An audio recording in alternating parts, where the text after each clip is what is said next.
I love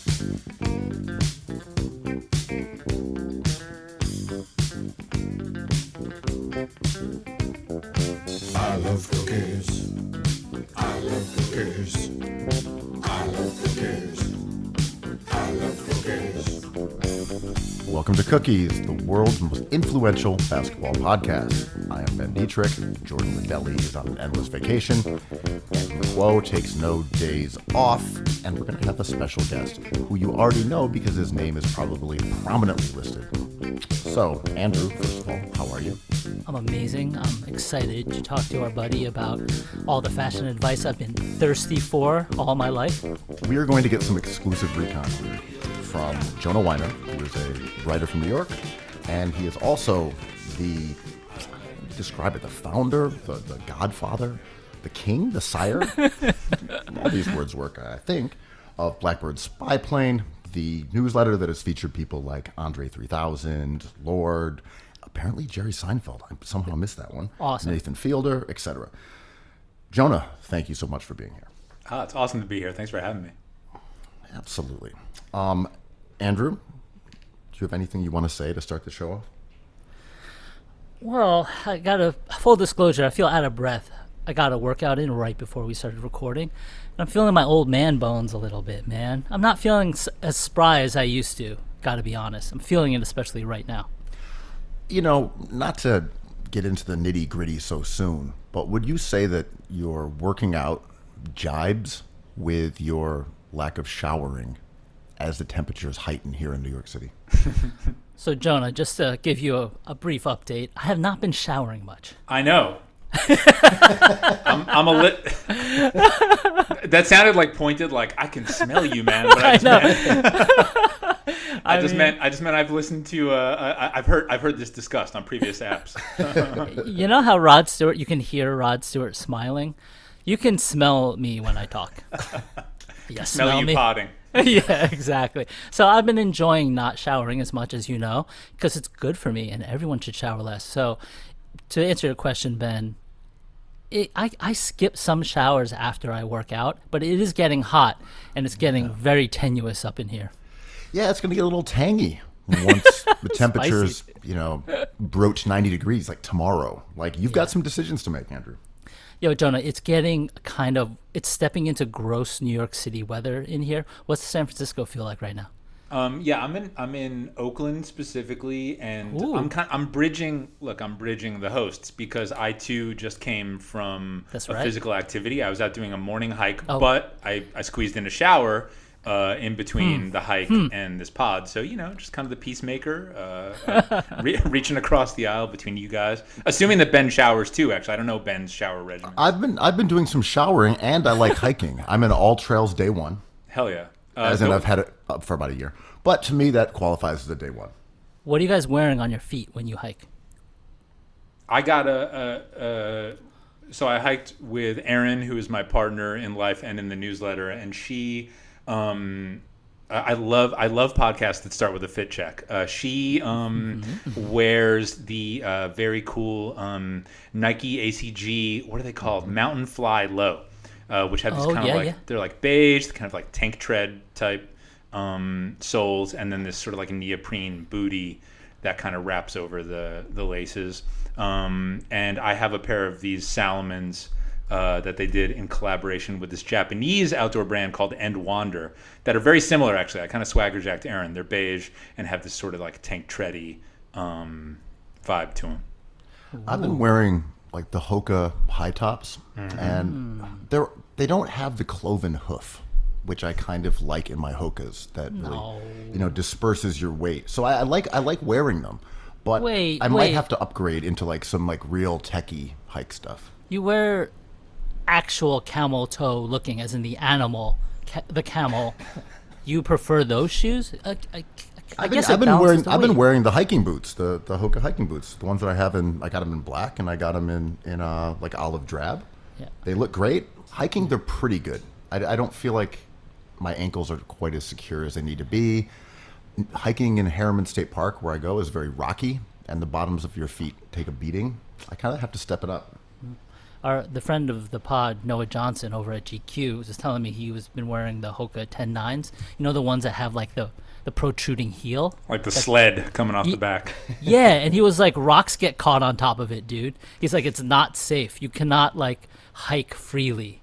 He's like, sticks and rocks kind of get caught up on there. I could see if you have like a real athletic stride, you could actually do yourself some damage, because I'm all like, if you look at the back of your pants after a hike, you're flinging mad shit from the trail up onto the back of your pants. If you had one of those like like seesaws, the Hoka seesaws coming off the back, you might really get some momentum and just like fling a rock up, and who knows, might sting. Yeah, that's true. Like those snowshoes might catch like a beehive and then throw it into your hat. Is there a Hoka backlash, do you guys think? Is Hoka still on top of the game? I don't think I still like Hokas. I like Hokas. Yeah.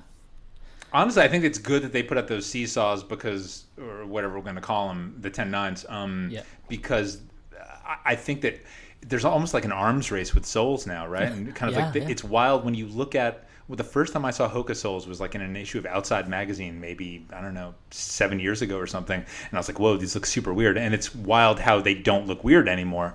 And so they just need to keep pushing that sole out. It's like a junkie, right? They just need a bigger and bigger sole to get their fix. Chasing that sole dragon. Exactly. Yeah, when are they going to look like snow boots? The Hoka snows.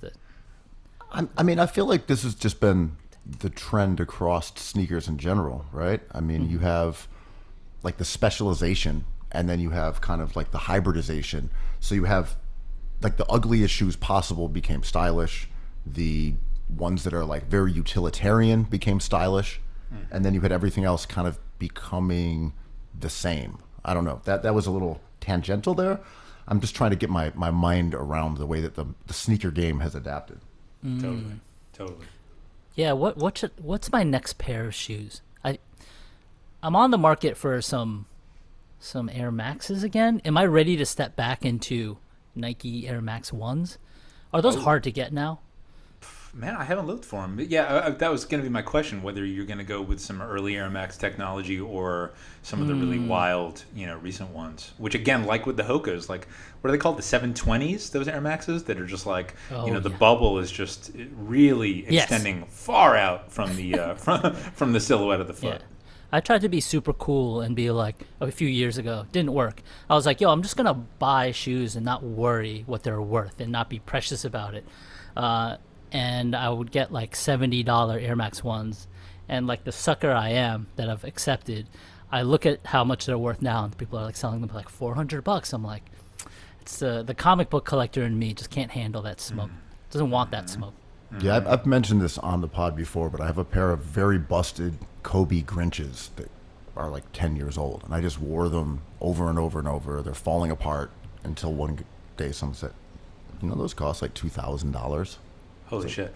Like, oh, well, these ones aren't. That's a lot of pizza. Well, I'm generally pro roasting and toasting one's shoes, and if it's if it's the difference between sort of you paid $70 and they're going for $400, were you really going to flip them? But once you get into 2G territory with those Grinches, that's you feel the pain of that a little more. We're talking rent here, man. Not New York rent, just part of New York rent. Not San Francisco rent. Ooh, Oakland. So, Oakland, excuse me. So what? Let me just break in real quick on that. So, you're a guy who's been in the New York media. You've written for publications. You're still in the New York media in many ways. You're abreast of what's happening here. How do you feel about San Francisco's place kind of within like this, I guess in some ways a media duopoly between New York and LA? Like what's the Bay Area's role within this ecosystem? Oh, well, probably that all the kind of tech companies are sucking all the money out of, the advertising. And you are talking to someone who doesn't understand numbers and doesn't really understand the side of the business at all. But broadly speaking, my understanding is that like online anyway, more and more people getting their news online, all the ad dough that used to go to theoretically funding, journalists and getting those articles paid for is now getting sucked up by like Google ads and, Facebook and all that. So I guess that there's a parasitic relationship. That's how San Francisco fits in. Because I almost feel like we don't hear that much about the Bay Area except for like Fast Company. Or Yeah, right. That kind of thing. Like it's And Wired's out here. Yes, and that. Yeah. Yeah. Has there been? Oh, sorry. Has there been an exodus like they're talking about to like Texas by a lot of these companies? Like, what's the vibe in San Francisco right now? Like it's interesting because like doubly both being in Oakland and also not really. Right. No, I mean It in essence, it's like it's the same as like talking to someone in Brooklyn about what's happening in Manhattan. Like, there's no reason that they shouldn't know. I mean, in essence, I'm just kind of like with all the shit being shut down. I haven't been spending much time like on the ground over in San Francisco, so I'm kind of reading the same articles that other people are. And yeah, I mean, like the general thing that you're hearing is obviously in any place it's like wildly expensive to live, especially in the Bay where it's tech companies that you can theoretically like telecommute for. People are bouncing, and that's taking this like the shape of people leaving San Francisco to come to the East Bay. Because like one of the wild things about the Bay that I didn't know until I moved out here is this sort of the notion of the microclimate, where in the course of one day you can go between 3 different neighborhoods in San Francisco, Berkeley, and Oakland, and each place will have like a 10-degree temperature differential because the weather is just like wildly different. But that said, like it's sunnier in the East Bay generally, so people are like, oh, my dollar will go a little farther, get me a yard out in the East Bay, and moving out here. And then other people are just bouncing entirely, and probably the Texas thing, kind of corresponds to a certain libertarian mindset where I don't know, you can avoid the like progressive DA who isn't being as hard on unhoused people as you wish they were in San Francisco. Obviously, I want to be very clear. I'm like, that's not my opinion. Just like trying to get in the head of one of these dudes who's like, I want to go somewhere where my tax dollars I either don't exist or are not going to contribute to the disintegration of society as I see it. So yeah, I think that's where a lot of that Austin wave is coming from. When you're on Twitter and you're seeing like Union Pool trending and you're in Oakland and you see the conversations from New York City, do you have like a little tinge of like, do you want to get back in the mix over here? Or are you able to kind of stay, I guess, connected despite being 3,000 miles away? Yeah, well, it's both. I definitely, on the one hand, I kind of like having the distance from the snake pit, all these... all these backstabbers. I don't mind having some distance, from my own state of mind. I'm too thin-skinned. Even when I lived in New York, I had like 4 friends who were actually, in media. Just too thin-skinned. Never felt good about myself leaving like parties that had like a high concentration of media people. And yet, on the other hand, specifically like summer 2020. The like reports out of New York were incredibly tempting. Not specifically about media, but like, I don't know. You guys like, check me on this, but like, it feels like there was like this legendary like month or 2 month span where like the cases dropped and the weather was nice and people were just kind of like chilling amid like like bookended by so much horror. I kind of like wish that I was actually just in New York a couple weeks ago, but even while I was there, people were like, man, last summer, whoo, so much of the oral history. Yeah, I kind of think the same way when people are saying, this summer is going to be incredible. I'm like, it very well might be, but what will that entail necessarily? Like there's traffic again, there's people everywhere, bars and restaurants are, functioning at almost full capacity. Like, wonderful, that's normalcy. But last summer was pretty cool. And again, with the caveat of, yes, horror everywhere, death, destruction, closing of businesses. Last summer was cool. We're never going to experience being in New York City with that few people, where you could be on the corner of First and First, on a Saturday night, and it was a ghost town. We'll never see that again. I thought that was cool, and it made for, a unique way to socialize, which was, 99% outdoors. In the park, behind the Whitney. On a rooftop, and it definitely was a throwback to me to like early Williamsburg, 2002, or East Village, back in that era as well. To me, yeah, it was fleeting. I mean, personally, I really benefited as a young man from team sports. Like, I really responded to being like one of 9 guys on a basketball team, and there was a solidarity there that I really miss as an adult. And I felt kind of a little bit of that solidarity every time something bad happens in New York, right? Whether it be 9/11 or the blackout or COVID, like there is a kind of camaraderie that I identify and enjoy quite a bit. But it's fleeting because it quickly becomes like a class thing, and now we point fingers at people who weren't here, and that's where team sports kind of fails me. But for that split second, I agree. There was an opening of doors where I was just like, yo, I really miss all you guys so much, and whoever was there was there. So your last trip here, you said you were here a couple weeks ago. Was this business, pleasure, a little recon? What were you in town for? There's some recon, but no, I mean, truly, like, yeah, the main reason was exactly, did you say, what was your question? Did I feel a tinge? It was the tinge. The tinge was the number one motivator. Just like, I mean, I'm from New York, so my folks are still there. So, I hadn't seen my parents in a long time.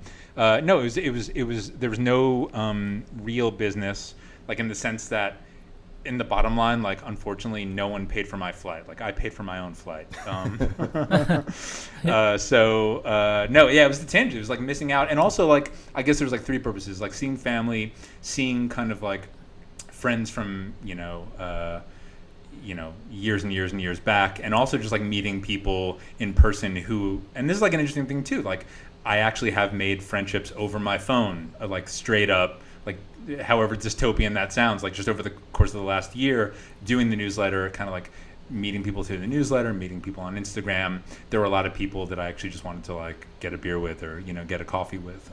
So those were the three things that kept me busy. The tinges, the beers, and the coffees. One beer. And beers. Yeah. It's funny because you're talking about traveling for work. As someone who's been a freelance writer for a long time, I remember writing for music magazines that they'd fly you out anywhere. Oh yeah, go to LA, go to Atlanta. I remember going to, I want to say it was Alexandria, Louisiana, with Q from World Star to get cat stacks out of federal detainment facility. We failed. Wow. We had the wrong date. Whoa. I didn't expect that to be the reason. Yeah. Rest in peace, Q, of course. But that ended. I mean, you were a music writer, so you remember that time when they would just put you on a plane. It was like, oh, the Strokes are playing a concert in North Carolina, and we want a review. So you're going to North Carolina for 3 nights, like in a hotel, like unimaginable budgets. Which I guess go back to the kind of question of like, where did all that money go? And it seems like a lot of it did go to like Google ads. But yeah, like the pockets were deep. Yeah, that was our version of like the Condé Nast town cars. Was that we're flown to federal detainment facilities in Louisiana on occasion.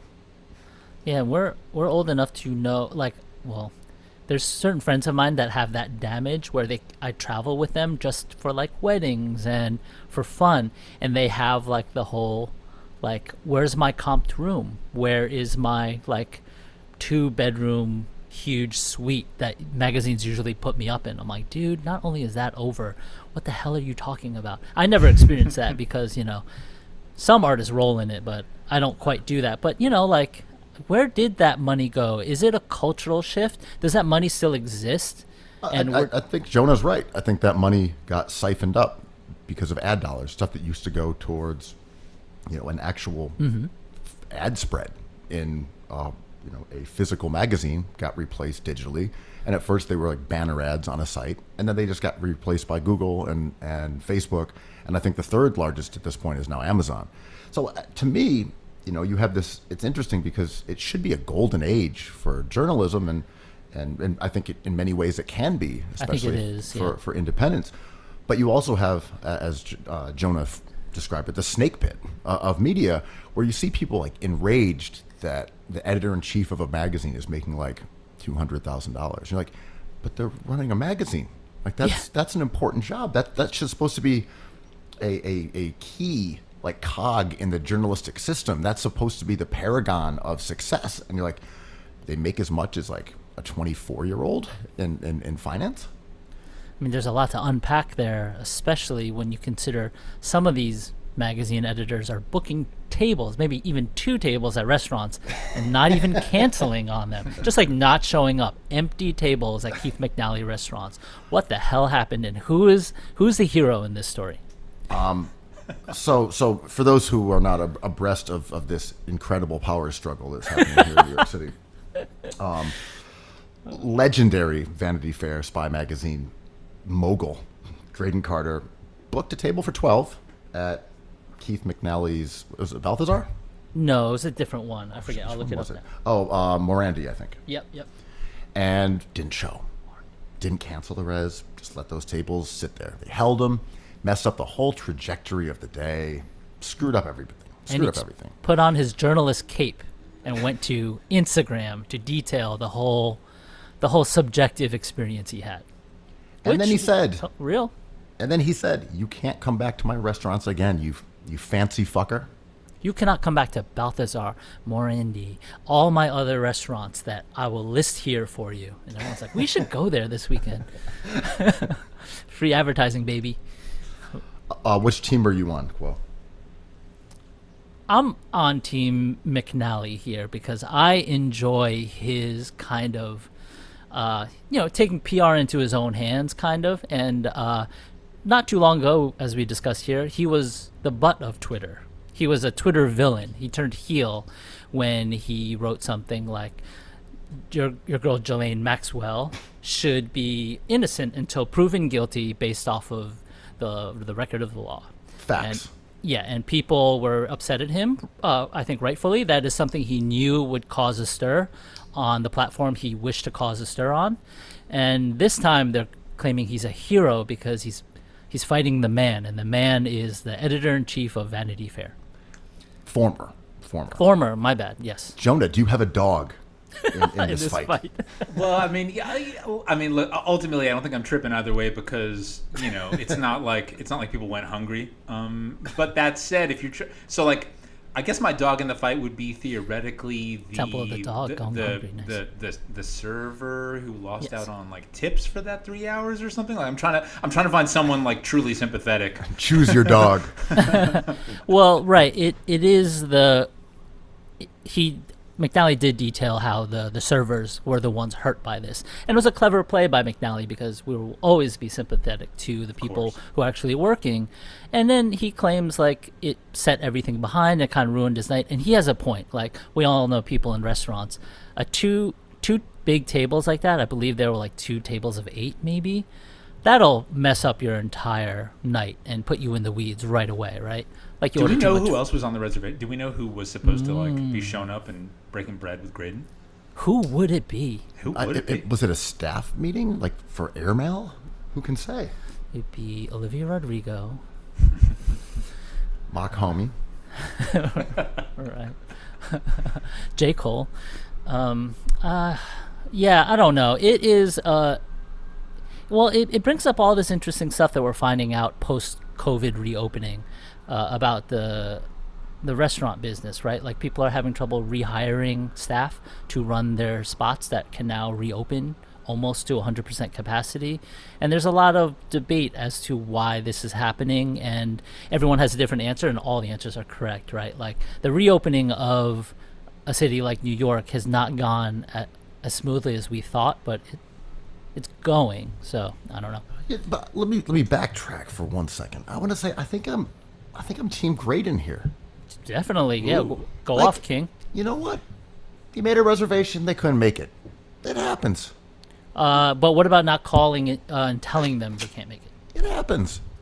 Mm-hmm. It happens. Yes, I think you should call. I do that. I'm a gracious canceler. You will, but they didn't do it. So what? Okay. I like this. You want to hear more? Is this a pattern? Is this a one-off thing? I think he claimed. We don't have all the information. I think he claimed this was a pattern, but I'm like, but then you know who you're dealing with. It's Graydon Carter. So what you're saying is McNally just needs to get the credit card at the time of the reservation.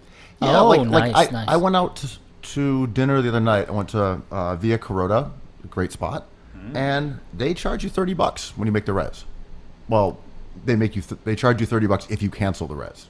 I'm like, well, that's not bad. you could have that policy, or you could get a confirmation, or you could say this is Graydon, so we're going to hold this table for 10 minutes, and then just start seating it. Right.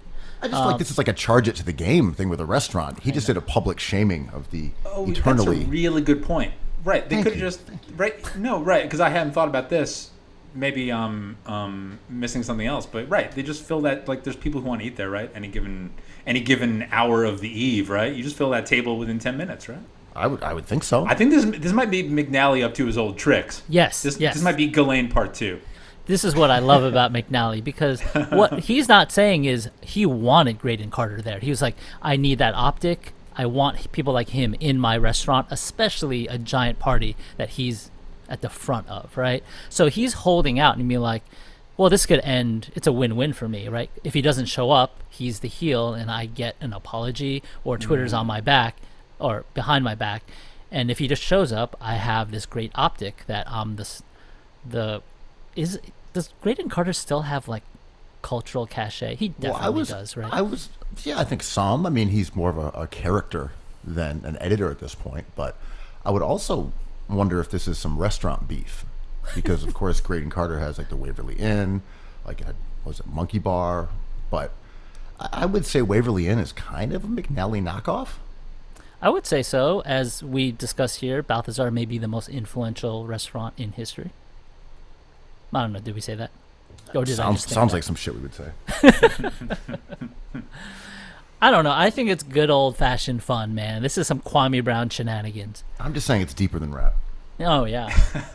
Uptown Beef. More Medina Green references, please. But it's really, when you're like, the question of like whether Graydon still has cachet, it's actually absolutely true that there's a certain fantasy. This goes back to the tinge. This might be, this episode might be all about the tinge, but like a certain fantasy of New York that McNally restaurants and Graydon Carter kind of are both, inextricable from, where you just kind of want to know that even if, like, man, we're coming out of a pandemic, the economy's collapsing, so many reasons to feel like things are changing, the ground beneath our feet are shaking, and yet we still know, oh my God, thankfully, there's still Keith McNally restaurants, and Graydon Carter is still theoretically eating at them. Like, a certain kind of like fantasy of New York that, we're learning is still alive in some degree. And this is like where like Fran Lebowitz falls into this as well. Same deal. Like the lions of Gotham, that the pillars, the civic pillars of like the culture that we pretend still exists, even though it's really just TikTok.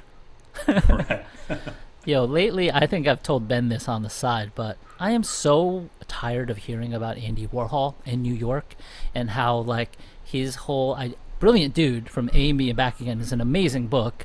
15 Minutes of Fame is a great way to phrase something that kind of existed without him. But, like, I am tired of thinking about these celebrities so much still. Can Clyde Frazier get his moment? Can we give him his flowers? Like, he is the one I care about the most, man. I'm just going to admit it. I finally am brave enough to admit it. Clyde Frazier is my guy. You were calling for Clyde to step down 2 weeks ago. No, I'm worried about him deteriorating on air. That's what I was worried about. Because he's not a spring chicken like Graydon Carter, man. You were calling for his immediate resignation. I was like, halftime, just don't come out of the locker room, Clyde. Bury him there. Entomb him in the broadcasting booth. Embalm his ass.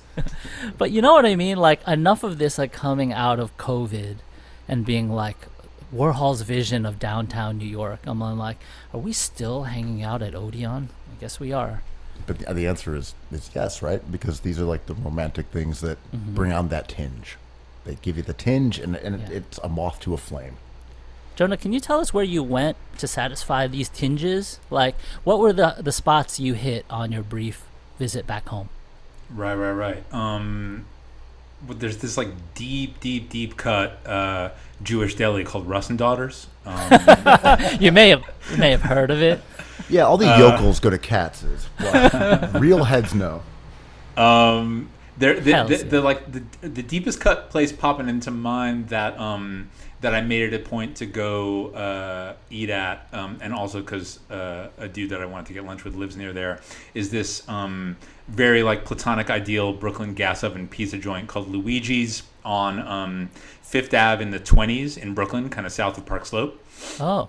If anyone, like kind of in between Park Slope and Greenwood Cemetery, great pizza spot that when I lived in Brooklyn, I lived in Sunset Park and different parts of Park Slope over the years, and that became a beloved place. So I went down there. Otherwise, look, I'm not going to disappoint you guys. There was a lot of, Division, Canal, Ludlow. Hells yeah. That nexus. There's a nickname for that for that area that I'm blanking on it right now, but I know you guys talk about it a lot. I was down there a lot to see a lot of different people. Jumping Bay Square. That's what they call it. Yeah, that's the one, the Scar Square, as they call it. Yeah. Tell me, someone who lives near there who I was meeting with texted me. He was like, "Let's meet at the town square," and I liked that. Is that was that his coinage, or do people call that the town square? I've never heard that. Is that a little slight to Dime Square claiming branding ownership over that neighborhood? I didn't ask him what he, I didn't want to be like, hey, when you called it the town square, I said, you know what, if I'm on a podcast, I'm going to bring this up. I'm not going to make it awkward now by asking him. It seems like you're right. He didn't want to call it Dime Square and called it town square instead. I think I know who you're talking about, and I think he said it on purpose to take the shine away from one certain establishment. You could also call it Maybe the Quad or something like that. I think you could go very collegiate with it, and that would work as well. I like the Quad. Like the sweet. Yeah, like the where all the 20-somethings hang out and mingle. Not the geriatric millennials. Not them. No. What I liked to do was pair people's Instagram personas with where I met them. And so when I got martinis and French fries with friend of the pod Nomi Fry, we did it at Odeon. Yeah. Nice. And she gave me like a range of options, but I said this feels like the most kind of if I'm just trying to distill your kind of Instagram restaurant persona energy into where we should meet. The choice is clear.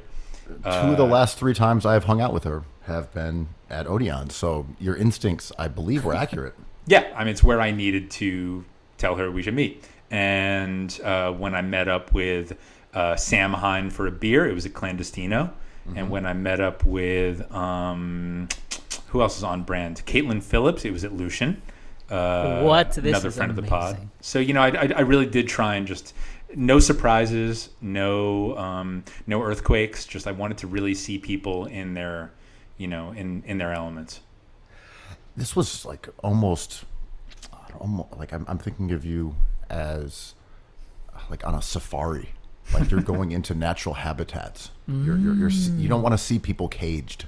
You want to see them roaming, the pampas, chasing down small game. Yo, I'm into this. It's sort of like these beautiful wild creatures running freely, and you're kind of like interloping and like enjoying them in their natural habitats. Like you're moving from the elephant pack that's enjoying like grazing near the water, and then you're going like 20 yards away to like the cheetahs chilling in the sun. This is amazing.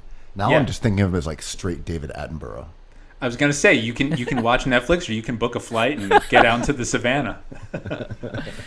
I was at Dime Square with Ben on Saturday, and it was a sick vibe, man. I really was happy by the way things were going. We couldn't get a table anywhere. Everyone was kind of like doing business. People were having beer on the street. I was really... It ruled. We were excluded from the place where we normally hang out by population. Yeah, we showed up early. We've been going to this place forever, and they couldn't seat us, and it was awesome. I mean, what's sick is like the I've always loved the bump in, right? And that little like geographically, especially with no cars and all the little kind of public seating, whether you're just like posted up on a planter or actually at a bar, like it is just like perfect conditions for bump ins. And so like any of the hangs I had there, like 3 different people would kind of walk by, and I mean that's really special, and that's not always guaranteed in New York. You just kind of like post up in a spot and kind of can expect any number of semi-surprising encounters. Yeah, I mean, that happened last night. I went out to a spot, Bernie's, which is a kind of burger joint that's in Brooklyn. Ran into 2 people I hadn't seen in a year.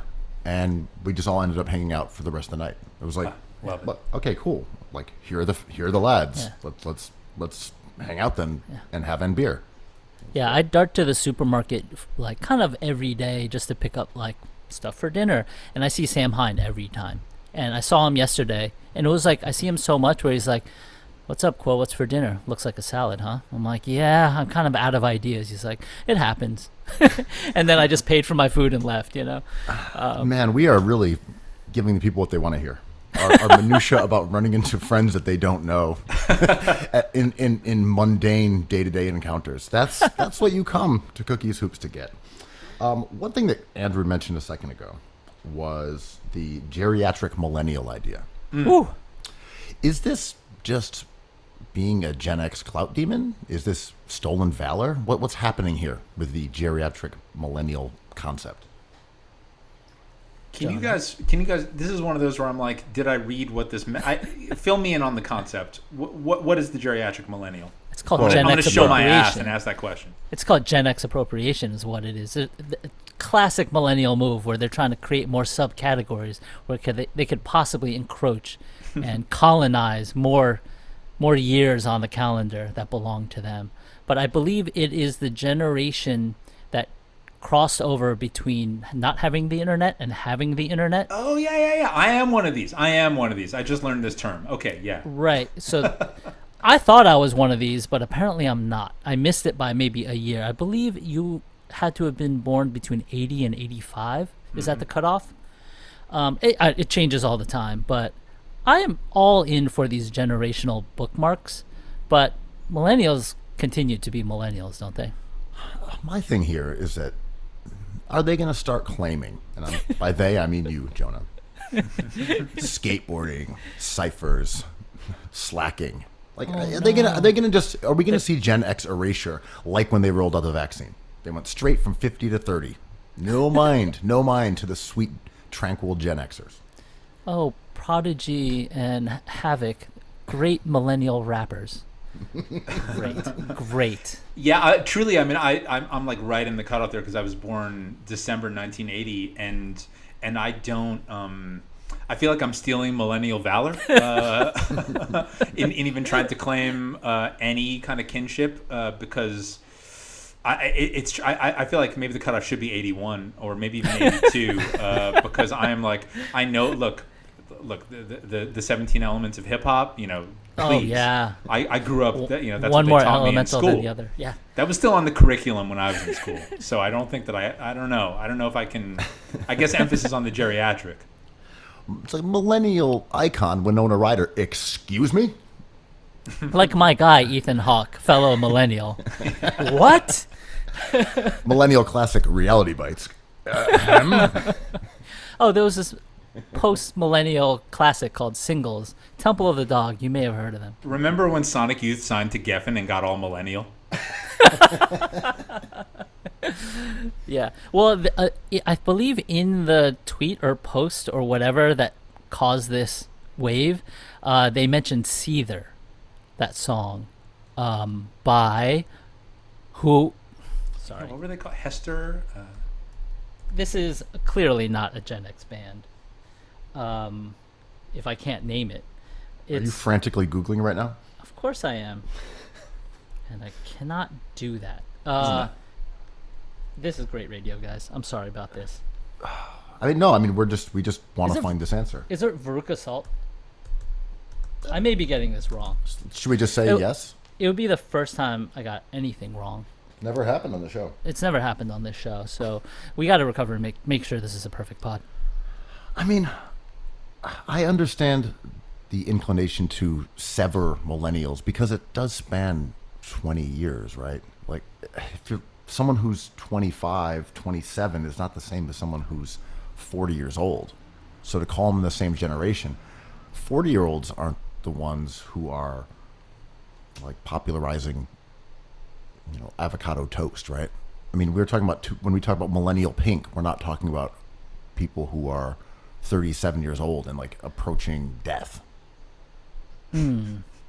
I mean, what do these geriatric millennials want? That's the question I have. What is at stake here? What do you want? Do they want the entire century to kind of have the millennial influence? Are we going to talk about young Zoomers? Are they going to have to change their classification now? Well, they're pretty defined, right? Because I think kids who are like under like 3 or 5 or something like that, Geriatric Zoomers? are alphas. That's like the next generation. Oh. Alpha generation. I very much like the Zoomers. I like the millennials too, but it seems like every other generation is something I enjoy. I don't really enjoy boomers, but God, I love that Gen X trank, man. The thing with Zoomers is, it's kind of like art. It's all subject to interpretation. I've heard so many people describe what Zoomers are, and it's completely different. Well, it's real time still, right? But people are like, well, everyone looks like a Kalina Strata model. Basically, purple hair, gender fluid, and then someone else is like, well, I just think all Zoomers got nose jobs. I'm like, these are really different. I don't know which one is right. Listen, all the Zoomers wear bonobo shorts, bonobo shirts, and weird slip-on shoes that I have no idea where they came. Allbirds, maybe. See, none of these things even jive. Now we're hang out back at to Scar's now we're Pizza. back to Bay talk. Now Oh, now that you nice. brought up the birds. Yeah, what do they want? What does Allbirds want? Are they like giving away for every pair of shoes? Are they giving one away? They have that. I mean, I know literally Tom's those shoes did that, but Allbirds definitely has that energy. Even if they don't literally do it, they do on the level of aesthetics. It's a real give one away kind of vibe to that brand. I can't be mad at that, right? That would just be extremely geriatric millennial of me. By the way, I'm sorry to hopscotch all over here, but Andrew, I think you raise a good point. What do the geriatric millennials want? Is that how this concept came into being? Was that a set of demands, like a certain group that felt that they were being neglected in some ways? Like, where did the idea originate?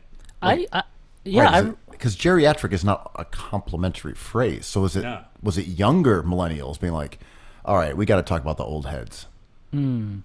I read it as kind of like a weird. It was angry. It was not a manifesto, but it was like, listen, we were young when we had the internet and we didn't have the internet. So we're the generation that kind of formed our experience of social media now. And I'm like, I thought that was us. Like, I didn't have a phone as a young person, and then I had a smartphone as a young person. I don't know, man. I didn't have a Nokia, but I sure had a StarTAC. So the geriatric millennials want credit, or are we mad at them? I just don't know what side I'm on here. I mean, they don't want hate; they want respect, right? But why would they use geriatric? like elder millennials has some cachet. Geriatric? Because the arthritic millennials? Because millennials are age positive, right? Or is that the Zoomer thing? I think it's a millennial thing. Age positivity is millennial. We've got this sorted, I guess. I don't know, man. Are we going to give it to them, though? Hey, can we prevent this from happening? Like, can we drop a nuclear bomb on a tornado and stop it from hitting the coast? Is there any impact? I feel very torn here because, as we've established, my own interests are at stake. The question, it seems, is whether I'm going to get respect or not get respect. So, yeah, I'm firmly against you getting respect. I think Andrew is fine with it. Well, speaking of Blackbird Spyplane respect, I really wanted to talk to you about your color of the year, man. I was fascinated by that post. Can you talk to us about, and your word is bond, so like I am wrong here, but tell me about your color of the year. And also, Andrew is a Pantone god, so apparently not, Ben. I'm getting checked all over the place by geriatric millennials and my favorite newsletter.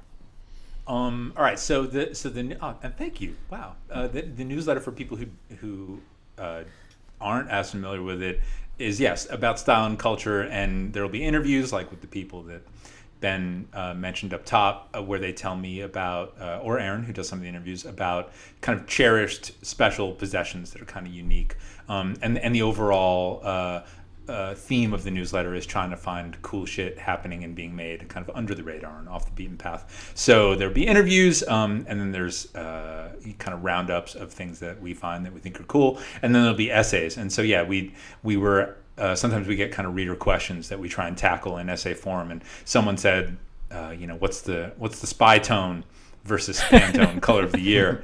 And on that one, I actually had to. Now I'm essentially going to speak for Aaron because she unlike, so I'm straight up colorblind.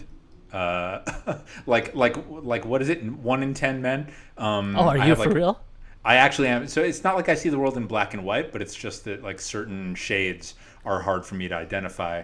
And also on top of that disability, also Erin used to be like literally a color forecaster, where she worked as, the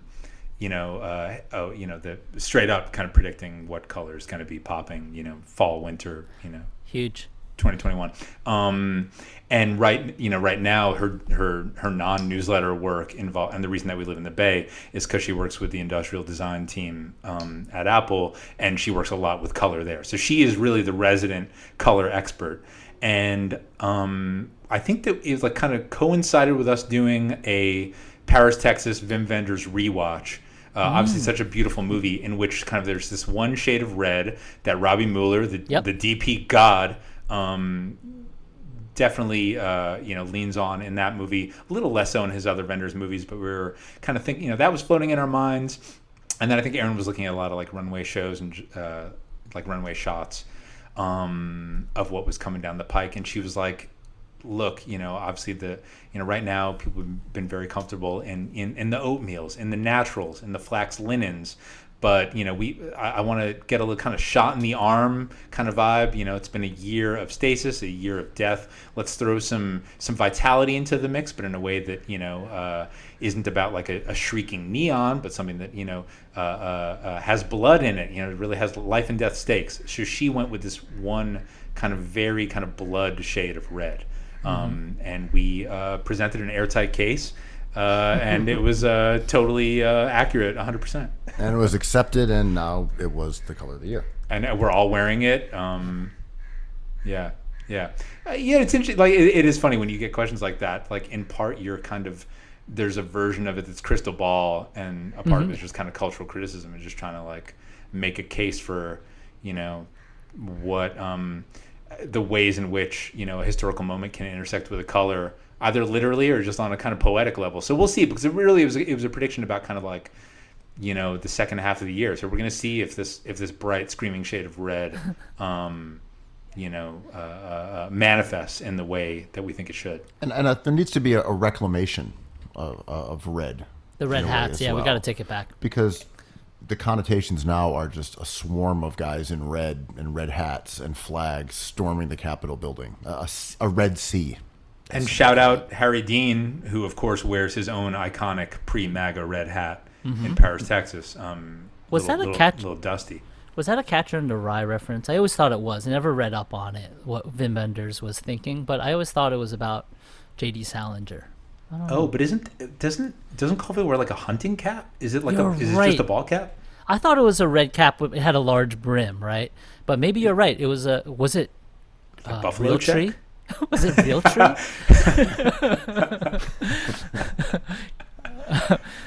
The OG real tree god, Holden Was it Caulfield. the demonic energy of camo? Yeah, I could see Holden Caulfield in some very fire Supreme. Oh yeah, tucked in with riding pants, which Ben is the god of. I love some riding pants. Great with like a Supreme North Face collabo. Tucked in. Well, I'm talking for Holden Caulfield. Supreme got all these, like Lou Reed, Neil Young, these people you wouldn't expect. How did they never get Salinger? Oh yeah, that is the. Yeah. Let's run that up the flagpole. What's the Let's vig? make some calls. I mean, has anyone gotten Salinger? Simpsons, right? Did they? Did he make an appearance? Or did they just? They got pinch on. Oh, it's pinch on. You're right. Yeah, I stand corrected. Yeah, where's the Tom Wolfe Supreme collab?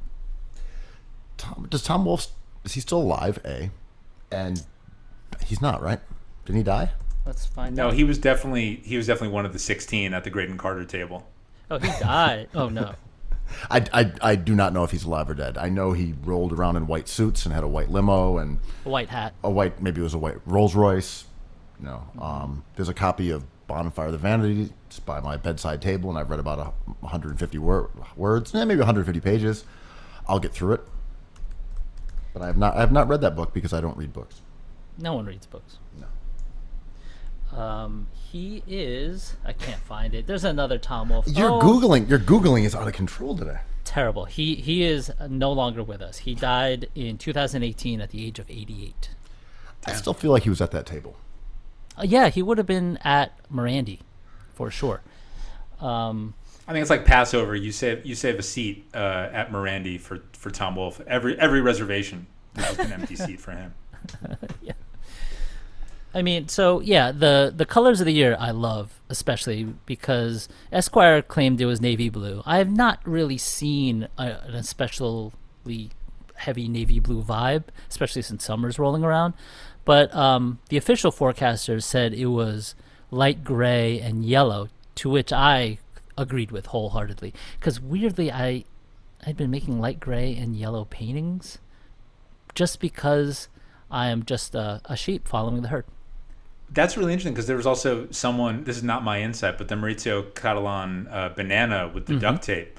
Someone kind of posted to Twitter, like the Pantone squares and a shot of that taped up banana. Maybe the artists, are, you're not alone. You're not alone on that wave. Artists are not influential. Let me go on record and say that. Like, no contemporary artist has any sort of cultural influence. They just influence other artists. That's my theory. But is there an argument for anyone who is influential? Right. I mean, what would be the best argument in opposition to your point? Is there even a one that you could say, wait a minute, maybe this artist, maybe cause is blank. Maybe is there anyone who has any sort of cultural influence? Oh man, so like people have been wearing the splatter paint clothing lately, right? I saw some article where that's all the rage. I may be making this up, but people are selling a lot of like, I was just in the painting studio vibe clothes. And I attribute that to like dudes like Sterling Ruby a little bit, who kind of dipped his toe in the fashion world a little bit to success, I think. I'm not quite sure, but did Murakami have an influence? Did Kanye West kind of like, is he a middleman from Murakami to us? Yeah, I feel like you want to look at people like Murakami, the kind of Kunz Murakami cause continuum. I don't know if those guys would love being in the same continuum, but that, like, at least, I don't know, is that influence? I mean, certainly it resonates in the culture. Yeah, absolutely. And, I think Kanye, however, you think about him, he has had so much influence on just the people I see around my neighborhood lining up for stuff, and it has to be the legacy of Virgil, obviously, but then he's drawing from Murakami, right? It's all the work Murakami did in the late 90s. Well, I got a press release from the Brooklyn Nets today and how they're opening up a new Nets in Liberty retail store. That's right. And they it's very PR. It's a retail first approach with a minimalist aesthetic. I'm just reading it off. With an enhanced focus on the products, giving the space an elevated look. And it went and they got the same people who did the Off-White stores.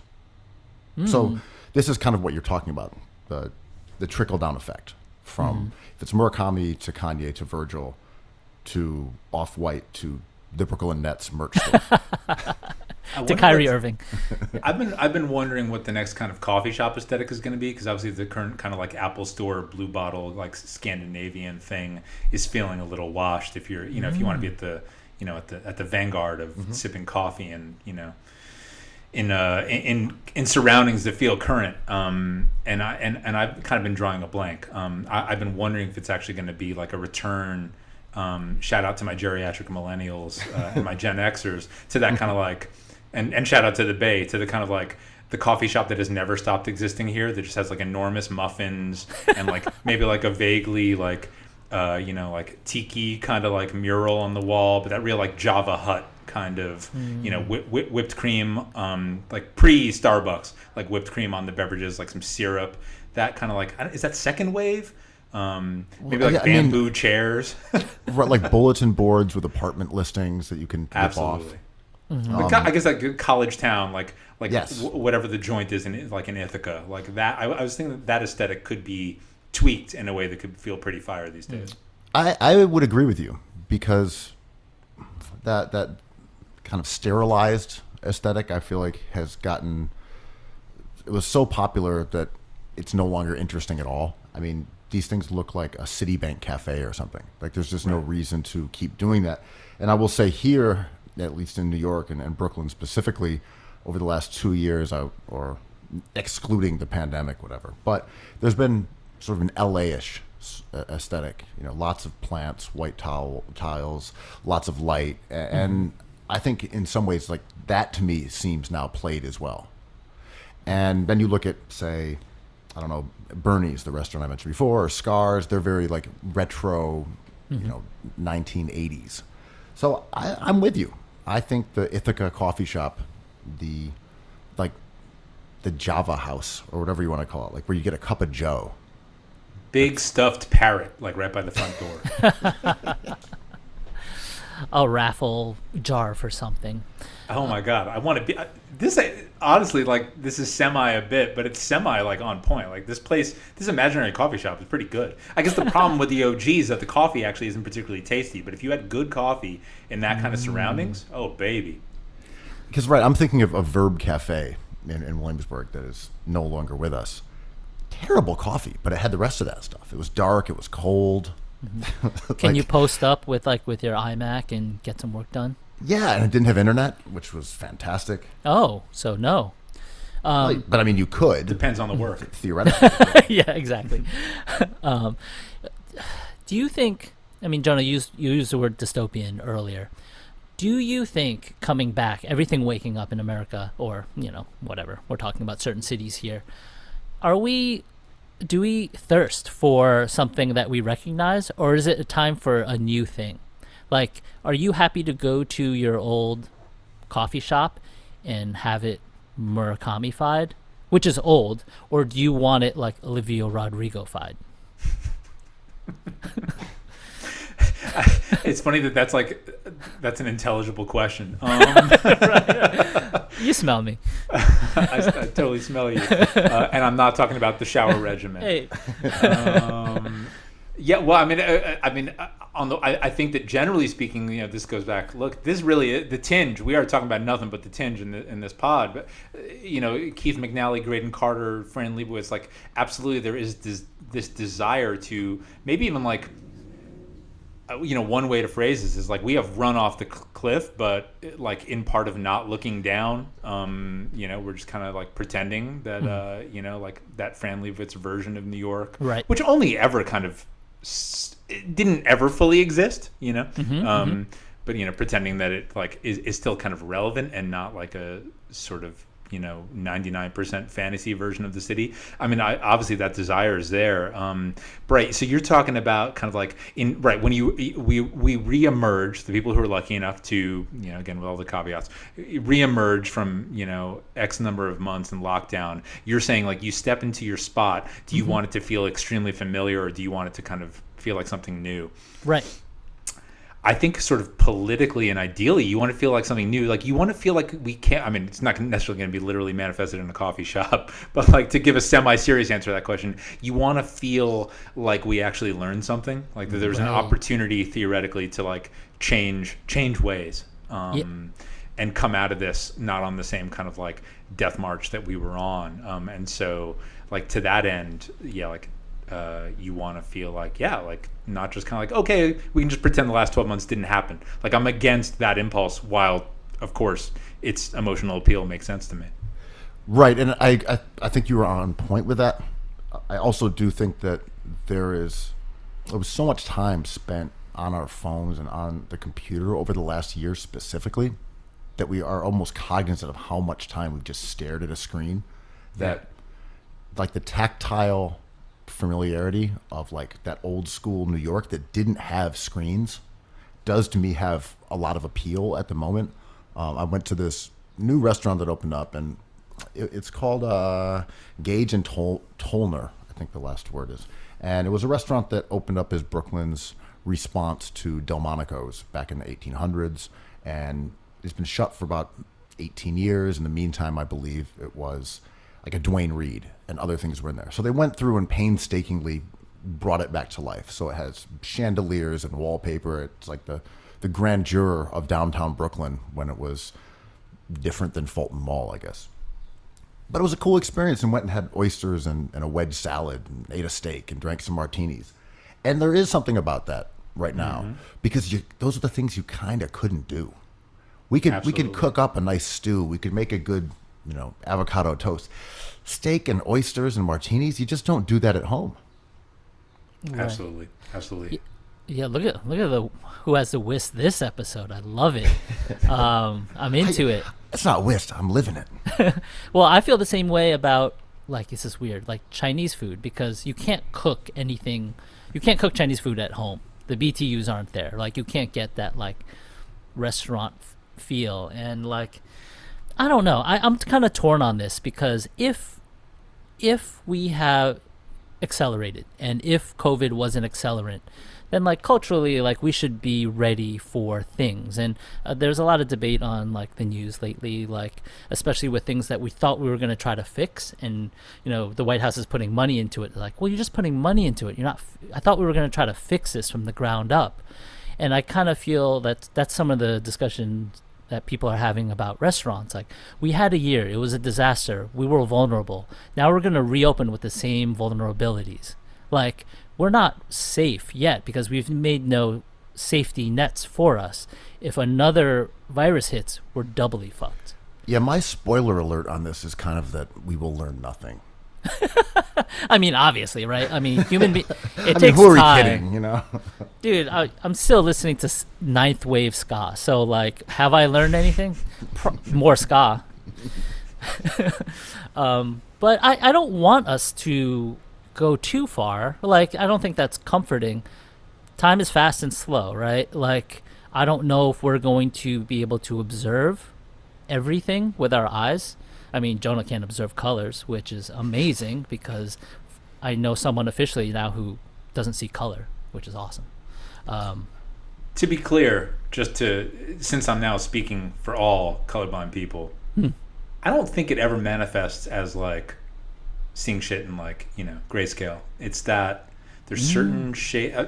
Unfortunately, the answer is, like, more boring than that. Like, a fire truck goes by, I'm like, no doubt, a red vehicle has just passed through my field of vision. Like, if you see something green, you're like, wow, that was verdant. There's a leafy tree, no question in my mind. Yeah. But there's certain shades, kind of like, where it fucks me up, and I'll be like, oftentimes, like, pink will look white to me. So, like, yeah, certain shades of pink, not millennial pink. When I was in high school and I was, like, I wanted to be a painter, and my high school art teacher pulled me aside and was like, hey, are you colorblind? I want to ask you, it seems like you can't see color, and what you make in this class, like, seems very odd to me. It was one of the first stony experiences I had in my life. I was pretty young. I was like 13. And I was like, well, to be honest, I'm lazy, and I don't want to mix colors because this class is 45 minutes and I just don't feel like it. But the real answer was, like, I don't know, and I'll never know. What does red look like? What does yellow look like? It's like, well, yellow is, like, on the spectrum between here and here. I'm like, are you seeing the same things I am? Because I have no fucking idea what you're seeing. So, Jonah, you may be we may be all colorblind, and you may not be.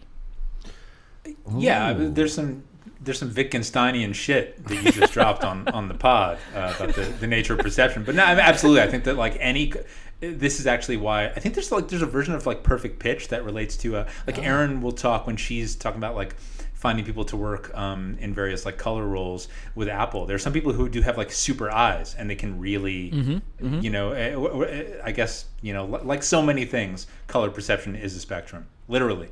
Yeah, for sure. I'm going to pronounce it wrong because I pronounce things wrong all the time. Was it synesthesia? Is that the word I'm looking for? Is that right? I think so. The thing that every musician from, like, since Pharrell has claimed to have. All right, so let me say this, though. J. Cole. So when we were screwing around with, like, Fruity Loops and Cool Edit, and when like, years ago, and I had never heard anyone say this, I was like, I hear colors. And whoa, like, you nice. idiot. And I was like, all right, I guess I'm an idiot, but I swear I do. Then it totally became a thing that everybody said, and now I'm embarrassed that I ever claimed it. But it was true, and I had never heard anyone say it prior to that. in the way that you can smell me through the microphone, you can see sounds. I kind of believe it though. I mean, it has to make sense. I mean, I really thought that. I said that to people, and When you then were and then dropping it became a bars? thing. And then, as Jonah said, everyone just claimed they all had it. So like, When Benny Buckets was dropping bars in the cipher, you were seeing the spectrum of our world. well, I think because we were like working on we were using like mixers and off of like old vinyl, so like kind of whatever color the record was this beat's blue. I'm like, yeah, because it came off a This record with a blue vinyl cover. record just screams a shade of blue to me, man. I feel like that was a big part of it. I have a buddy who, since he was a kid, I wonder if this relates. I met him in college, and this is when he told me this. But like, he assigned numbers to colors, in the sense that if you were kind of like, and then you could test him. You know, like ask him a question. Okay, light orange next to blue. I don't remember if you're mixing the colors. I don't remember what the test was. Yeah. But he'd say, oh yeah, 4, 14, 62. And then if you asked him the same question like a month later, he'd say 4, 14, 62. For whatever, like numbers popped up in his brain. I kind of prefer it changing constantly. Yeah. Like, what's like a maroon? Oh, 12. One of my 2. one of my friends asked me, was like, do painters have an advantage for being able to mix the color spectrum from the primary color palette, you know? And I was like, no. But I'm kind of like, you know, this annoys Ben indefinitely, but I don't believe in authenticity. And I love like David Chang when he cooks, because it's like, you don't really need to spend 7 hours making a broth. I think you can make it in 40 minutes. Just pulverize a bunch of stuff and like make the surface area different. It's just like whatever. You can't tell the difference. And my friend asked, like, do you feel like you have an advantage as a painter if you have that skill? And I don't believe you do. I think you go down a rabbit hole into stuff that doesn't matter. And if you go far enough, you end up being a nerd like Timberland or Dr. Dre, and you're like so tuned in to this corner of the world. But if you're not willing to go all the way, it's kind of useless to me. Well, I mean, we talk about this all the time.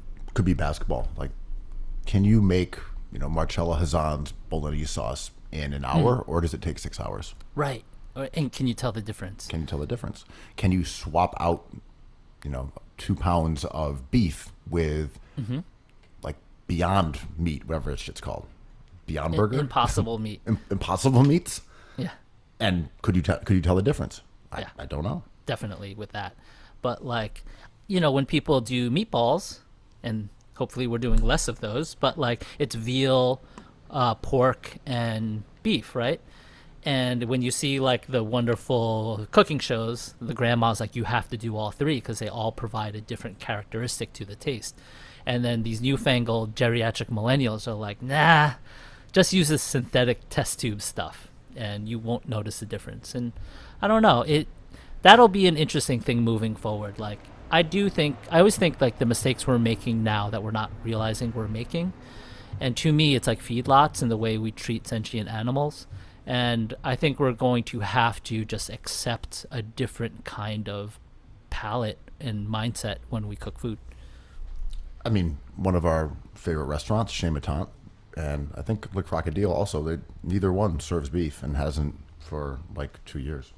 Yeah, and 11 Madison is redoing their whole concept, right, as just vegetarian vegan.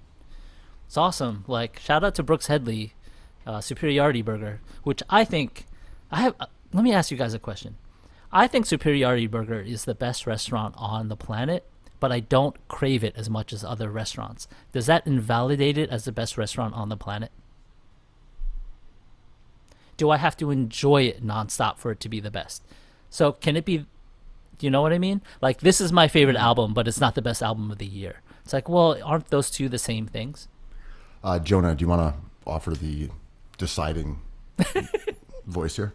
No, yeah, I think best can, I think you're totally, you're I'm with you, Andrew. That sounds totally right. You don't need to crave something all the time. Best can draw from so many attributes, and a routine craving is only one of them. Right, like, so when people like Banksy is the top selling artist of the last 10 years, is he the best artist? I'm like, no, he's not the best. And it's like, well, then what metric are we going by? Well, I would say, this is mildly off topic, but on topic similarly, is that Superiority Burger and Momofuku are both places that I bought the cookbooks from, and I totally respect what they do. I think they make brilliant things. Superiority Burger is fantastic. So good. Really hard to duplicate the stuff. There are those infuriating recipes. So like you look down, you're like, you're making me do 3 other recipes within this recipe. It's such a flex, right? You can't put me on a choose your own adventure recipe thing where I have to turn to page 89 and now like, I don't know, pickle some radishes. Just quickly sous vide it. Yeah, quickly sous vide it for 20 minutes and then reverse fry it. It's like, okay, David Chang, genius. Like Michael Jordan's just like, you just have to shake your defender and drain the shot. Like, okay. And then, yeah, like I look at those cookbooks and I'm like, you're just daring me to go to your restaurant. yeah, true. I love it. This is an invitation to cook your recipes. This is some Keith McNally flexing. I think that, all those prominent restaurants kind of going vegetarian is cool. And certainly to the extent that, like, it reflects a shifting tide on factory farming, which, like, ultimately is going to require... I mean, there's just like, as with any of these, like tobacco, OxyContin, like the lobbyist money is like so wild, and like lawmakers are just in their pockets, and so like factory farming, like there are laws against, like when like your animal rights activist, busts in with a video camera, like there are certain states where that's just been made illegal, even just documenting what's going on in those farms, because it's just like so patently true that like if you saw what was going on in there, I mean, you're watching torture, and. So obviously, like, shout out to 11 Madison Park, but like, you hope that is like the tip of a spear that relates to public opinion shifting enough that legislation follows.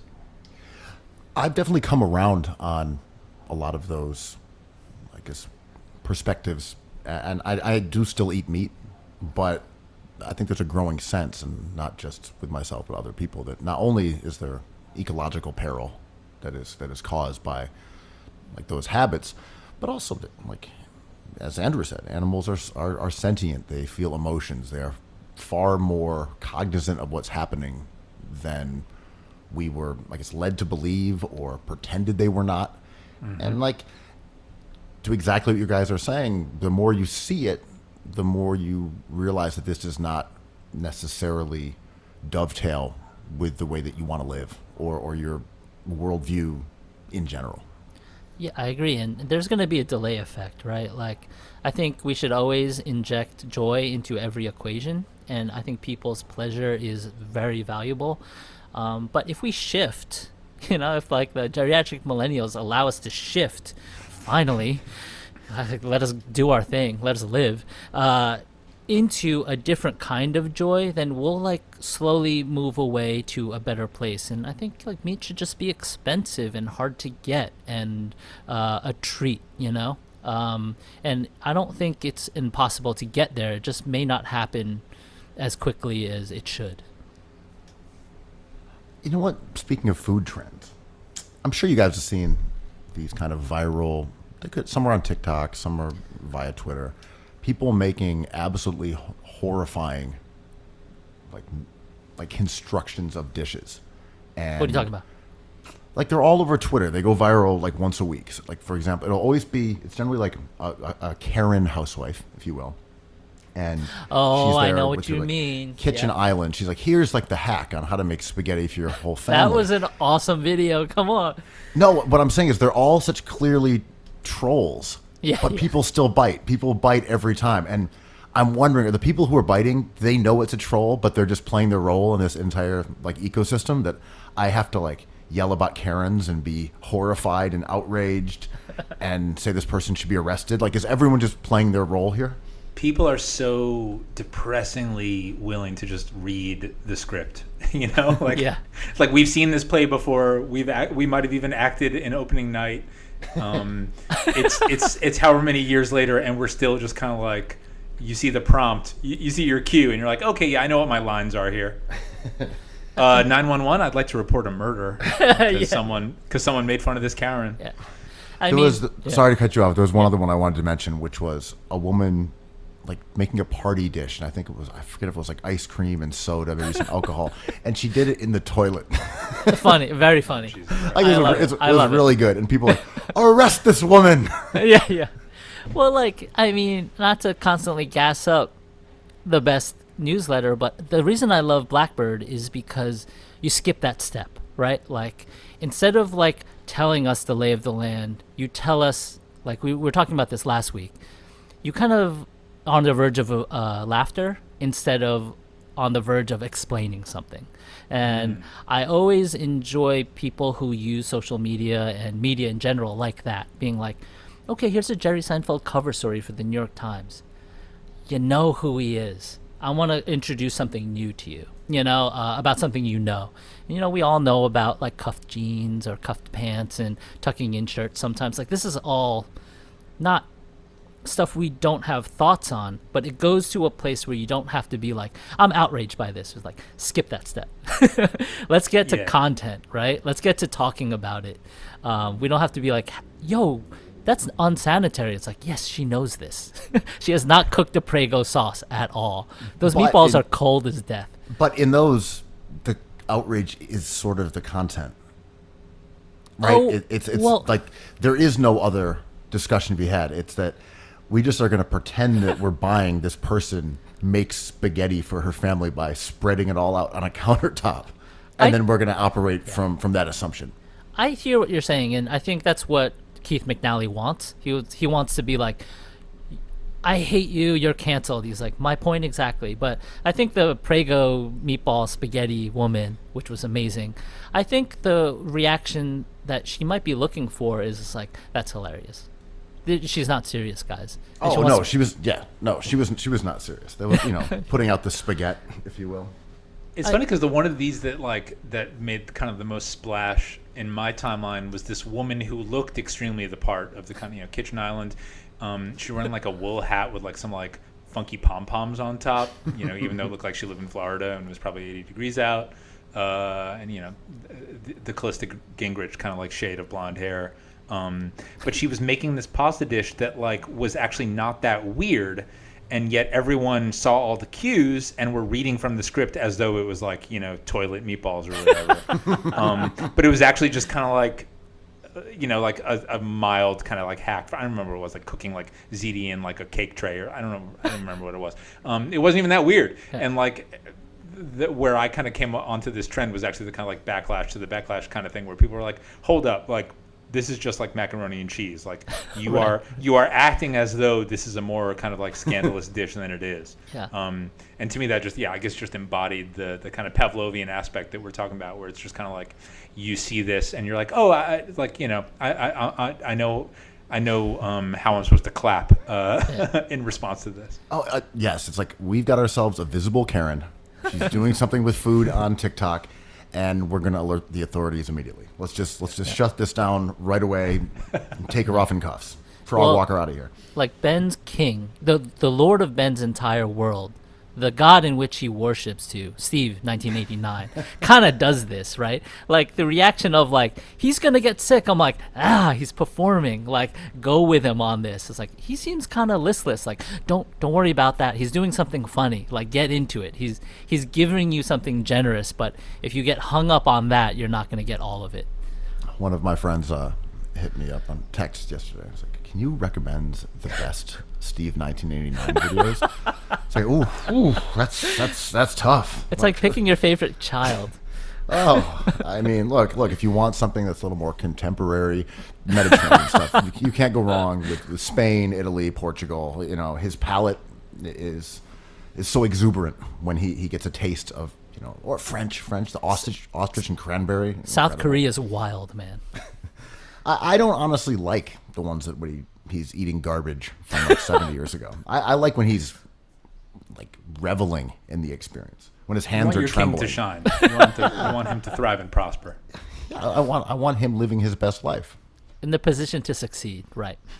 You're the Thibodeau to his Anthony Randall. I'm Anthony Randall. Jeez, Julius Randall. You've got full-fledged Nick's dementia. I do. I'm suffering from Kanon. Oh, Aranon. Randall's Island, population me. So the garden's up to what? I think 15,000 capacity? Yeah, man. Do you guys feel safe doing stuff like that? I mean, yeah, right? Vaxxed, sure. I don't know if there's much difference between 15 and 25, though. It might as well be full capacity at that point, right? Yeah. I mean, What I know I have a lot of friends who like bought tickets for playoff games, and they're hoping they can go, but they're also like, should I sell them? Is it safe? Like, it should be okay. I don't believe anything the CDC says. I think it's like Vegas odds a little bit. They're kind of hedging on what we think. They want the best thing in the end. They know what they want, unlike geriatric millennials. I know the Knicks are using, what's it called? It's called like Excalibur or whatever it is. What is this? And I love it already. It's one of those apps that like verifies that you've been vaccinated, and you like flash it, and it has like a barcode or something That's like that. disappointing. I thought you show up in like Ren Fair stuff. No, it's called like Excelsior, something along those lines. What about It does my feel very like armor-plated Knicks shorts? sword in the stone. Yes. Yeah, this is my Knicks sword. This is my Knicks axe. This is my Frank Ntilikina Knicks helmet. So how are you feeling about Sunday? Sunday at 7 p.m. Yeah, we're gonna dominate. This is just gonna be one of the first games on the road to a championship. It's cool. New York needs this, so I'm just along for the ride. And Jonah, you're of course reveling in the aftermath of the. Well, I guess Golden State's got to play tonight. Oh shit! That was an amazing game. Jonah, did you watch that game? No, I really I'm an interesting kind of basketball fan. I check in and out with intensity. So right when we moved here, my man Harrison Barnes was still on the team. Talking about that era, Yes. of the Warriors, and we we plugged in. You could get like cheap seats up in Oracle, which was a fun vibe for like $60. Kind of on the high end, maybe $40, $60, like all the way up in the rafters. And so we would go, watch games, and then just sort of. Not exactly fair weather because I think they were still dominating. Maybe it's even like they got so dominant that we just sort of stopped paying attention, even though, it was always so incredible to like watch Steph Curry pass a basketball. So it's like real talk. I'm gonna need you guys to fill me in on where things are at. I kind of gathered that LeBron is sunning Steph. It was incredible. Well, yeah, I missed most of the game. I caught the fourth quarter. What is wrong with you guys? Well, Who am I talking to? Well, my thing was that both of those teams should make the playoffs anyway. So when it was like billed as like the play-in game, I'm kind of like, yes, there is intrigue about like who plays against Utah and who plays against the Suns. But it wasn't really an elimination game. It almost was like a highly competitive, cool exhibition game, if that kind of makes sense. I don't know. I thought it was really cutthroat. It felt like a Game 7. Oh, I agree. Like the caliber was really good, but I didn't have the impetus to watch it until I saw that it was close, and then I like quickly ran over and watched the fourth quarter. Yeah, I'm not sure we're ever going to see two great players. We are going to see LeBron James play other players this month, but damn, to watch like Steph Curry having an MVP quality season play the GOAT, I don't know. I got kind of emotional. I was tweeting about it. I was like, yo, COVID has made me so soft. But like every time a team loses, and I know the little leagues, watching kids cry or the Olympics, all that stuff, that's heartbreaking. But now watching like men be disappointed, it's really tough for me. Like I can't handle it. I'm getting so soft, man.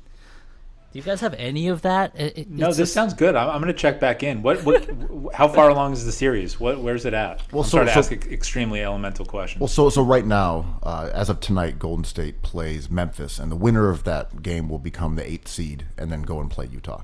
So I'm rooting for Golden State because I want Steph in the playoffs, and I want Steph tormenting Rudy Gobert. So I am a Golden State fan, like full bore tonight. How's my man Kawhi doing? Where are they at this year? Good. He's fine. Good. Yeah.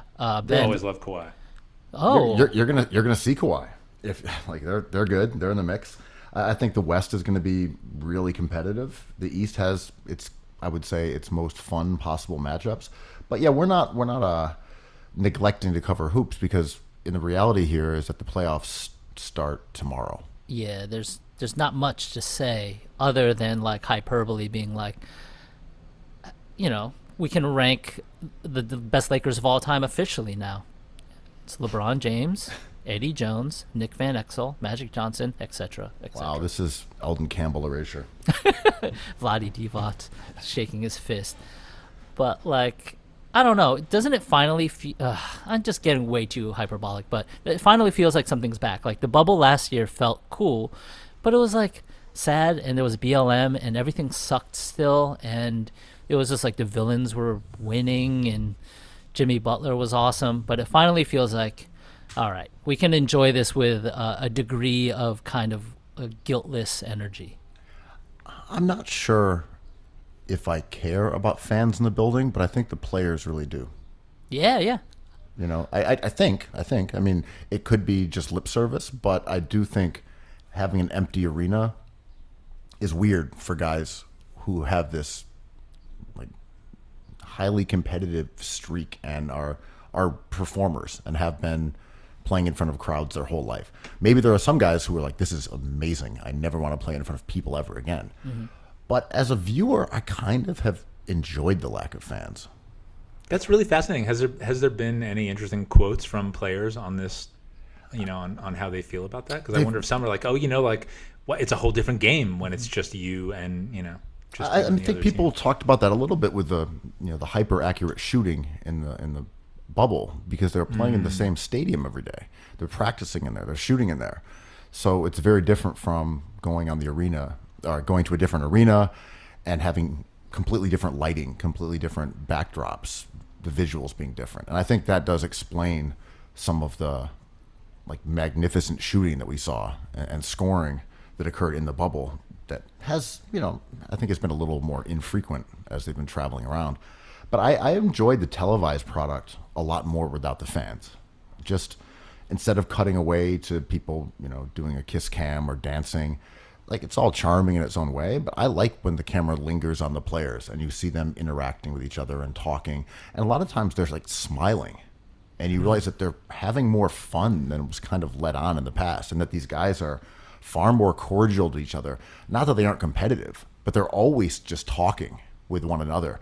And you don't really see that a lot of the time when they're always cutting away. And travel is supposed to be, just like so grueling too, right? So that's out of the equation when they're in the bubble. Yes. Yeah. Right. They're not coming off, whatever 5 games straight, however many different time zones. Or you had the Toronto Raptors this year who were playing out of Tampa. Just like Tampa. They couldn't put them in like in Miami, like a cool city with some like French sandwich spot across from one of the best bars on the planet. They got to go to Tampa. the Deuce Bar Raptors. Yeah. It's so funny how cruel I am to these players sometimes, being like, do your job. When someone emails me and my tea isn't hot enough, I'm like, can't do it. The tea is not the right temperature. I don't have an answer to this email, which is basically like, can I have the thing you promised me? And that's what's cool about Kyrie is I think he's really breaking boundaries in that way, where he's like, you know what? Sometimes I don't feel like playing. My mind's on other stuff. And the other day he said, look, my focus right now is on what's happening in the Middle East. Yeah. It's not in this game. Like, I'll go out there and play, and we can talk about it, but that's just not where my head is at. Yeah. And everyone's like, okay, respect. Do you guys think this is a very kind of like normie, like kind of mass POV that I'm having here? But like the fact that we learned about Rodman, through Last Dance, the fact that kind of like, that Rodman episode just sort of put his own, need to be like, you know what, I'm out for 48 hours. This is just what I need. I'm going to go chill in Las Vegas with Carmen Electra and Eddie Vedder, or whatever he was doing, or even sort of darker times where like the cops are called because he's in his car, etc. Did that kind of put out in like, did that clear a path in some way for like a Kyrie type statement of the sort you're talking about, where kind of like the inner life of the basketball player and like the life off the court kind of is reckoned with?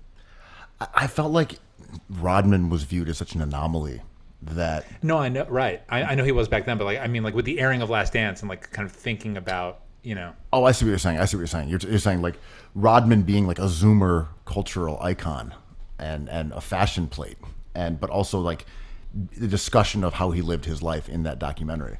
It's totally possible. I mean, also Kyrie is super unique in that way, that he's been accused of being a team cancer and being, being stupid, being erratic, having mental issues.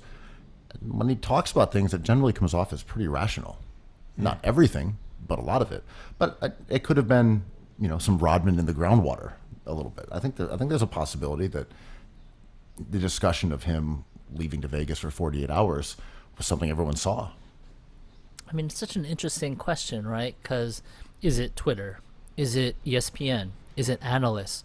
Like, who are we talking about? Like, I have not been able to talk to strangers in bars or on the street for 14, 15 months, so I don't know how people feel about Kyrie. I do think there's a cultural shift to, I mean, maybe that may be just time. Millennials and Zoomers being like, a participation award, right? Like being like, leave Kyrie alone, he's not feeling well.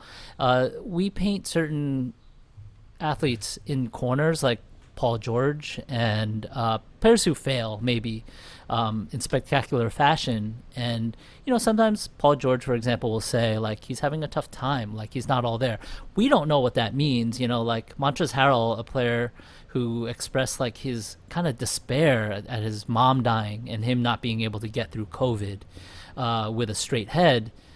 And then it's just like, you can't play him in the playoffs, like he was the wrong signing for the Lakers. And I think that's fair. I think we're watching sports, and to ask sports fans to have nuance is something we can expect, but maybe not, Do people really want to hear about nuance, or do they want to hear about success and failure, like winning and losing?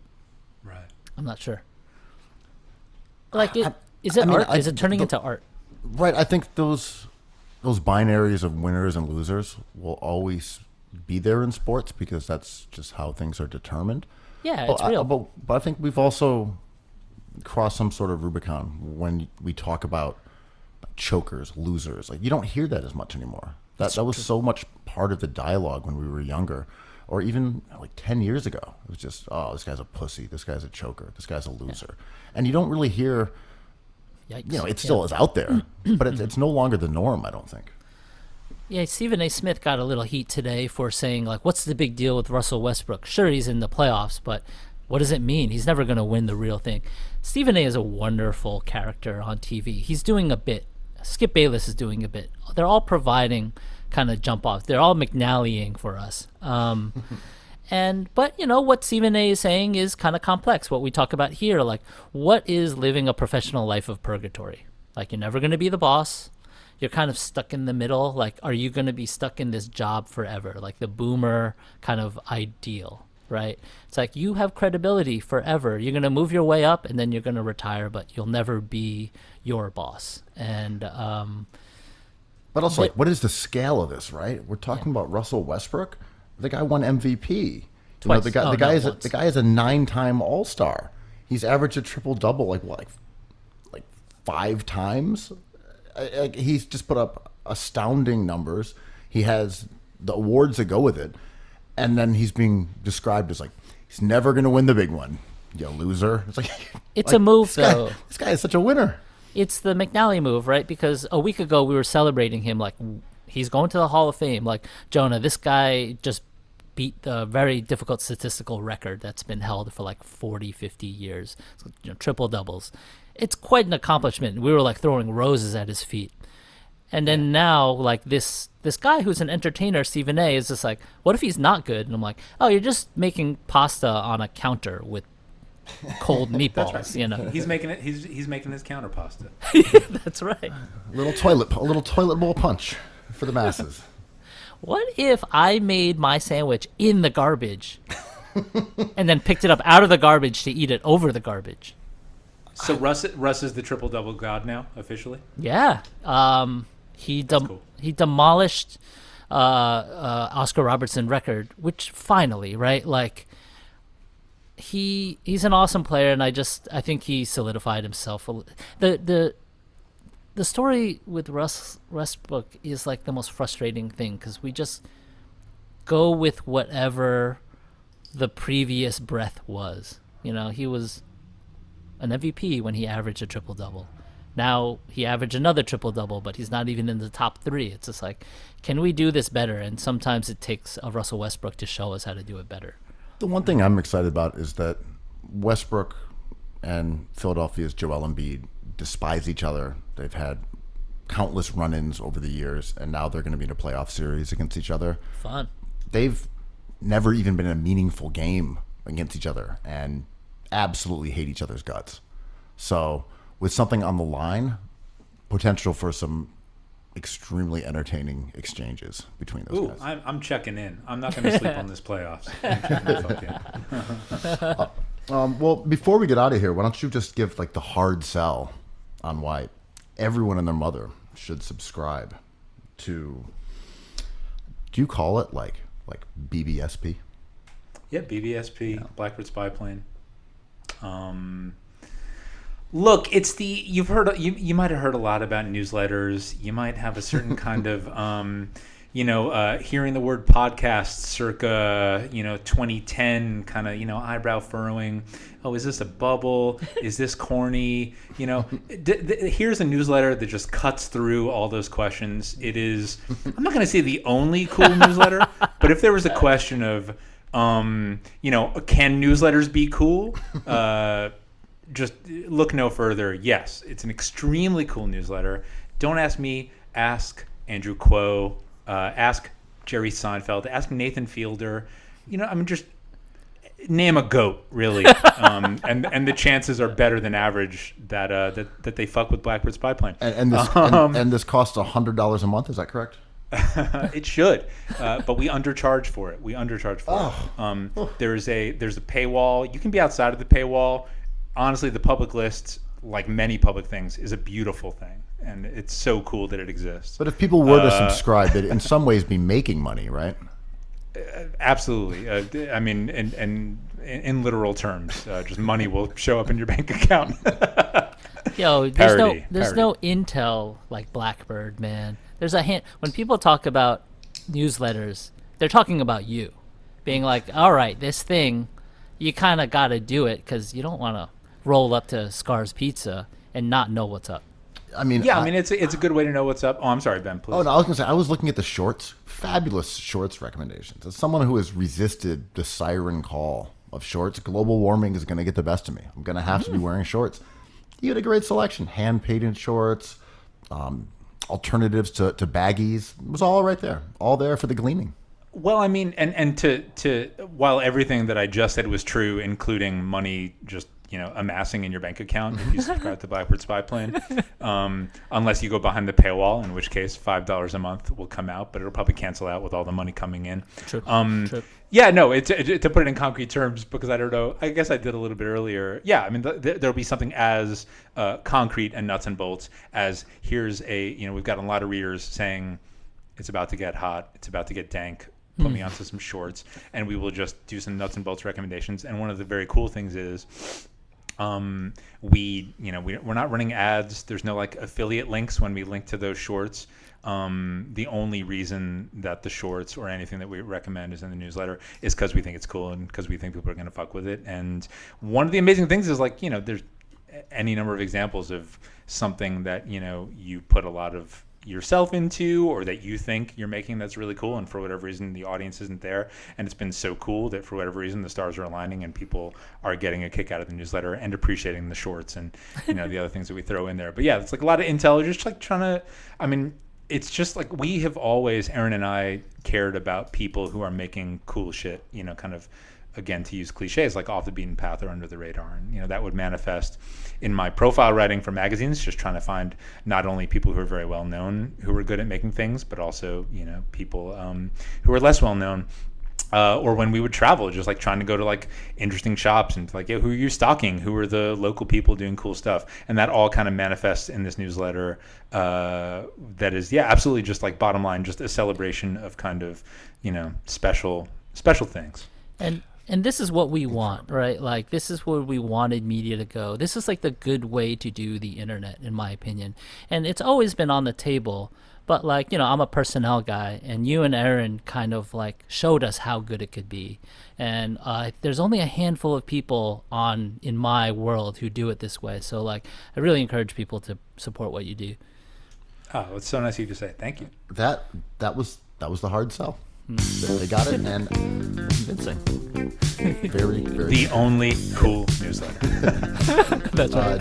Jonah, thank you so much for joining us. That was a pleasure. Oh, what a blast. Cookies. Cookies.